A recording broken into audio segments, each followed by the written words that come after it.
नमस्कार मित्रांनो. ठरलं तर मग मालिकेच्या पुढील भागात आपल्याला बघायला मिळेल की सखी भूमी आणि काव्या मकर संक्रांतीनिमित्त सुभेदारांच्या घरी आलेले असतात. तर भूमी नागराजच्या मोबाईलमध्ये बघते की सुमनला यांनीच डांबून ठेवलंय. त्यानंतर काव्या आता तो व्हिडिओ स्वतःच्या मोबाईलमध्ये ट्रान्सफर करते. रूममध्ये येऊन आता काव्या अर्जुन सायलीला घडलेला सगळा प्रकार सांगते.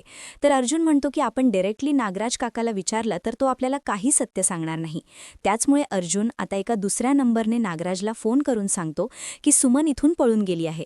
तर नागराजला वाटतं की त्याच्याच माणसाने त्याला कॉल केलाय. त्यामुळे ज्या ठिकाणी त्याने सुमनला डांबून ठेवलंय तिथे तो जायला निघतो. त्यानंतर अर्जुनही त्याचा पाठलाग करतो. त्यानंतर तिथे गुंडांसोबत आता अर्जुनची फाईट होते आणि चैतन्य तिथे वेळेवर पोहोचतो. तर अर्जुनला तिथे आलेला बघून नागराज लगेच पळून पुन्हा घरी परत येतो. तर इकडे गुंडांच्या हवालातून आता सुमनची सुखरूपपणे सुटका करून अर्जुन तिला घरी परत आणतो. सुमन बेशुद्ध अशा अवस्था बघून सगळ्यांनाच खूप मोठा धक्का बसतो.